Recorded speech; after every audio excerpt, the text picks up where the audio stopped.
Hey guys, CCM's Shaun Holliday here, and I've made another poll asking you guys on Twitter what I should review on this channel, and today we are finally going to review Scott Pilgrim vs. the World. Probably my third favourite movie, I would have to say, because boy, since I've been 8 I've been obsessed with this movie. Anyway, let's get into my review of Scott Pilgrim vs. the World. Overall, Scott Pilgrim vs. the World is a 2010 action comedy romance film co-written, produced and directed by the brilliant Edgar Wright, and the film is based on the graphic novel series Scott Pilgrim by Brian Lee O'Malley. The film stars Michael Seaver as Scott Pilgrim, who is a slacker musician who must win a competition to get a record deal, while battling 7 evil exes of his newest girlfriend, Ramona Flowers, played by Mary Elizabeth Winstead. The film also stars Chris Evans, Brandon Routh, Mae Whitman, Anna Kendrick, Kieran Culkin, Alison Pill, Brie Larson, Jason Schwartzman, and many more. A film adaptation of the comic was proposed following the release of the first volume, with Wright becoming attached to the project very early on, with filming beginning several years later, in March 2009, in Toronto. The film finally premiered after a panel discussion at San Diego Comic-Con on July 22, 2010, and received a wide release in North America on August 13, 2010. The film very much is now famous for its features of its Toronto setting, as well as its video game and comic book imagery and matched style, which is mostly thankful to the visual effects, which are a contribution of digital and physical methods. It was also popular for using the Battle of the Bands plot. However, the film was a box office bomb, now making it a cult classic. However, at the time of its release, it did receive positive reviews from critics who noted the film's visual style and humour. However, again, it's now a very big cult classic, making it to several top 10 lists and receiving 70 awards and nominations, including making the film being shortlisted for the Best Visual Effects category at the 83rd Academy Awards. Now, what are my thoughts?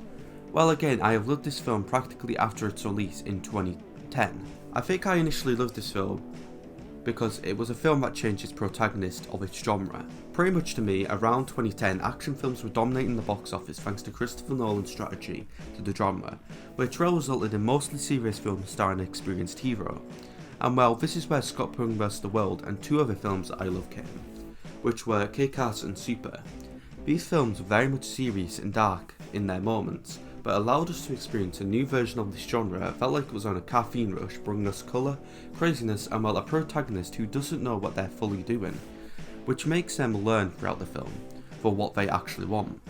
Just before moving on, what interests me is that these 3 movies were directed by 3 of my favourite directors other than Sam Raimi, which were Edgar Wright, Matthew Vaughn and James Gunn. Talking about Edgar Wright, let's talk about the genius of his style here. From his work with editors Jonathan Amos and Paul Matchliss, the overall cut flow is somehow perfect, from jumping from a crummy apartment to a nightclub as one example.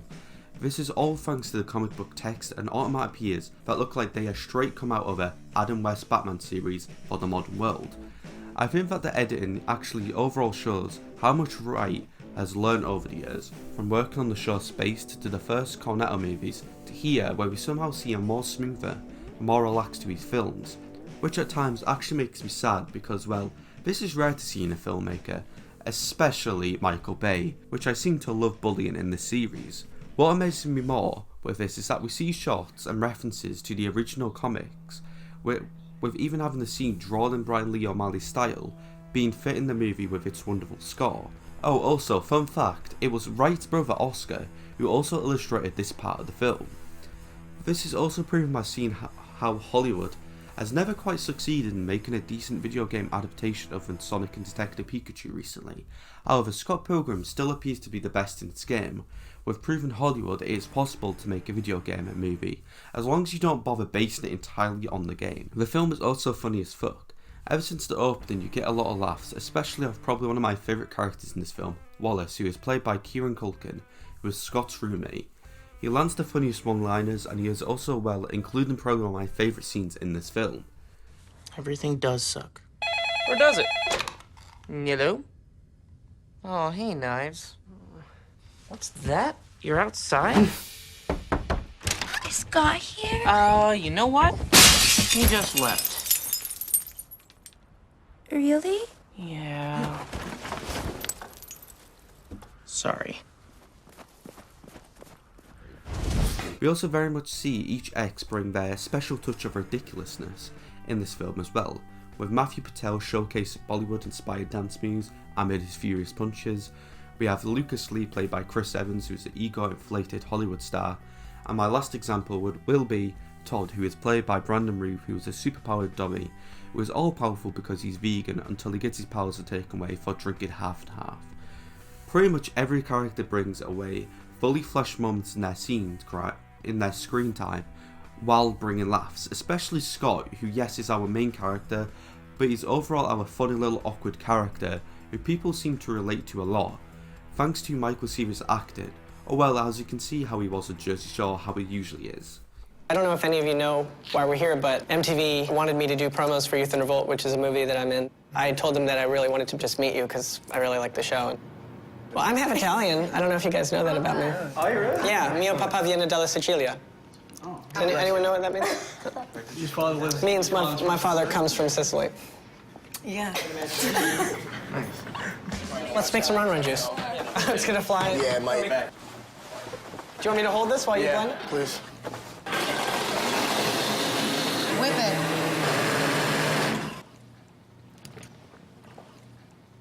So there's alcohol in this. Memories. That's the That whole bottle. Yeah. I love it. It's great. I find it dangerously delicious. That's what it is. That's what it is, dangerous. Oh. To Youth in Revolt. And Jersey Shore. Well, mentioning Scott, let's talk about his love triangle in this film, which is the main centre of this movie that remains its heart and soul. We see that Michael Cera abandons his usual thinking, neurotronic pose we see in films such as Superbad to play the utterly thoughtless and simply panicked Scott Pilgrim, who again ends up being our dumbest but yet cute heroes we have seen from these films over the years. While we see his new love interest, who likes to join in the fights at times, Ramona, who was again played by Mary Elizabeth Winstead, who manages to make this badass character not a total lovable character or a bitch, which is interesting to make the audience think should they end up together. We'll finally have a nice child played by Ellen Wong, who's a 17-year-old who is a lovely character to begin with, but yet slowly shows her jealousy to Ramona in this film, thanks to Scott being awkward and not telling 100% truth, which in the end creates the most interesting thing for me, the ending. Wright originally had it for clone Scott to be with Ramona, while we see Scott finally be with Knives, but due to an audience testing, they changed it for Scott to end up being with Ramona, since they said they should have been together. But in my own opinion, I don't mind both endings. I think the original, however, quite makes more sense by how we see these characters in their story. Anyways, overall this film is heartfelt, hilarious and an amazing adaptation of a book. You don't have to be a geek to adore this movie, you just have to remember being young. You have to dive into this wonderful video game inspired world. Overall, I am in lesbians of this movie, and P.S. Hollywood, keep examining this movie, I'd love to see you try and beat it.